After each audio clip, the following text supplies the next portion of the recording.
रमन ने दी रूही को सजा, ईस्ता हुई रमन के खिलाफ। जी हाँ दोस्तों, बताऊंगा, लेकिन वीडियो में आगे बढ़ने से पहले अगर आपने अभी तक चैनल को सब्सक्राइब नहीं कर रखा है तो चैनल को फटाफट से सब्सक्राइब करके बेल नोटिफिकेशन कॉल पर प्रेस कर लीजिएगा, जिससे कि आने वाला हर इंटरेस्टेड एपिसोड आप तक सबसे पहले पहुंच गए। चलिए दोस्तों, वीडियो को स्टार्ट करते हैं। आपको बता दें दोस्तों, जो परम होता है बहुत ज़्यादा दुखी बैठा होता है, क्योंकि कल की बात को सोचकर जो किरण ने उसे बोला होता है। तो वहाँ पर सिम्मी क्या लगती है, तुम्हें घबराने की कोई भी ज़रूरत नहीं है और हम तुम्हारे साथ हैं। और वहाँ पर दोस्तों तब तक पीछे से रमन भी आ जाता है। रमन क्या लगता है, क्या हुआ परम, और तुम मेरी बात समझने की कोशिश करो। किरण भी अपनी जगह पर गलत नहीं थी और सिमी, मैं हमेशा तुम्हारे साथ हूँ, तुम्हारा भाई हूँ, तुम्हारा गलत कभी भी नहीं सोचूंगा। और परम, तुम तो समझ सकते हो कि वो अपनी माँ की जगह पे थी और इसके जगह पे छिलजा की जगह पे अनन्या होती तो सिमी तुम क्या करती, तुम तो उसका खून ही कर देती। मुझे तुम्हारे बारे में अच्छे से पता है, तो एक माँ के नाते से सोचो।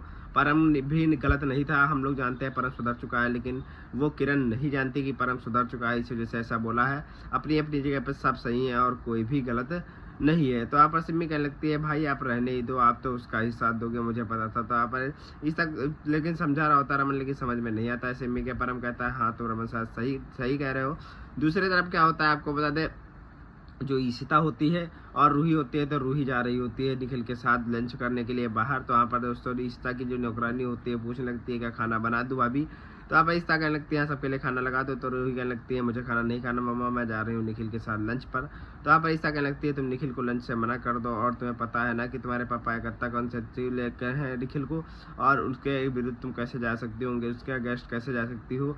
तो आप पर आपको बता दें, रूही कहने लगती है, मम्मा आपने ही तो कहा था कि मैं गलत नहीं हूँ और निखिल एक सही लड़का है, तो मैं जा सकती हूँ। तो आप पर ईशिता जो होती है समझाने लगती है, रूही को कहने लगती है, रूही तुम खुद सोचो, तुम्हारे पापा तुम्हें से इतना प्यार करते हैं और इसी वजह से तो तुम्हें अगेंस्ट नहीं है, मैं तुम्हारे मन के अगेंस्ट हूँ। तो इसका मतलब ये नहीं कि तुम चाहे जहाँ भी जा सकती हो, मैंने तुम्हारा साथ दिया है। तुम पापा के अभी कहने पर चलो, जिससे कि पापा तुम्हारी बात सुन सकेंगे और आगे अच्छे से अच्छे तुम्हारा ख्याल रखेंगे और उसी से शादी करा देंगे तुम्हारी। लेकिन दोस्तों आपको बता दें, रूही ईशिता कहने लगती है रूही से कि तुम अभी पापा के खिलाफ मत जाओ और तुम बात समझने की कोशिश कर दो। तो यहाँ पर रूही कहने लगती है, ठीक है इस समय मैं मना कर दूंगी और अब नहीं जाऊंगी। तो यहाँ पर दोस्तों आपको बता दें, रूही जो कहती है, ठीक है अच्छा इस समय मैं अक्षितिजा और अनन्या को स्कूल छोड़ने जा रही हूँ पीहू को। तो यहाँ पर शायद ठीक है ईशिता कहने लगती है, ठीक है अच्छा स्कूल छोड़कर इन दोनों को जल्दी से आना और कहीं भी जाना मत। तुम्हें पता है तुम्हारे पापा का गुस्सा कितना हाई है और वो कितने कोई भी बात को लेकर बहुत ही ज़्यादा कॉन्सेंसिटिव हो जाते हैं। तो यहाँ पर रूही कहने लगती है, मुझे पता है इस समय जल्दी से आऊँगी। यहाँ पर दूसरी तरफ क्या होता है दोस्तों, आरती हो रही होती है।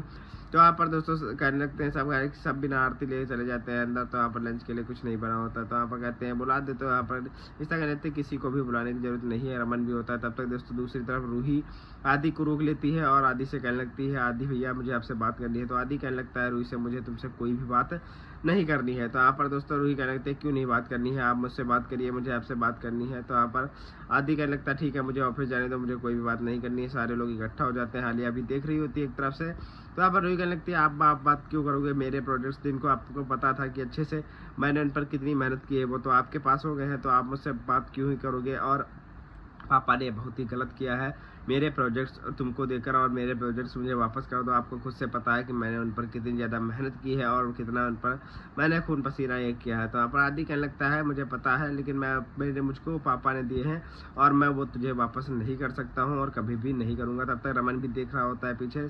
रमन कहने लगता है, मेरी कंपनी है, मेरा हक है और मैंने वो प्रोजेक्ट्स आदि को ही दिए हैं और वो प्रोजेक्ट्स किसी को नहीं दिए जाएंगे। ईशिता कहने लगती है आदि से, तुम उसके प्रोजेक्ट्स वापस कर दो। और तुम्हें रमन की बात नहीं माननी चाहिए थी और उसने, तुम्हें पता है उसने कितनी मेहनत की है। तो रमन पीछे से बोल पड़ता है, कहने लगता है, मैंने प्रोजेक्ट्स दिए हैं और आदि जिम्मेदार वाला लड़का है और उससे ना कोई प्रोजेक्ट ले सकता है। तो यहाँ पर ईशिता भी देखने लगती है और ईशिता भी कुछ भी नहीं कहती है रमन को। तो यहाँ पर दोस्तों आपको बता दें, रूही बहुत ही ज़्यादा निराश हो जाती है और एक फैसला रमन और सुना देता है कि रूही अब किसी भी मेरी कंपनी में किसी भी प्रकार का हिस्सा नहीं ले सकती कभी भी। तो यहाँ पर रमन के पापा कहने लगते हैं, रमन पुत्र कोई भी फैसला ले और बहुत सोच समझ के ले। तो यहाँ पर रमन कहता है, मैं बहुत सोच समझ कर लेता हूँ फैसला। उसके बाद ईशिता जाती है, कहने लगती है रमन से, रमन तुमने ऐसा क्यों किया और रूही के साथ तुम अगर ऐसा करोगे तो रूही हमारी बात कभी भी नहीं मानेगी। तो यहाँ पर रमन कहने लगता है, वो बात माने या ना माने मुझे कोई भी फर्क नहीं पड़ता है, रूही को बात समझाने का इससे अच्छा मेरे पास कोई भी तरीका नहीं था।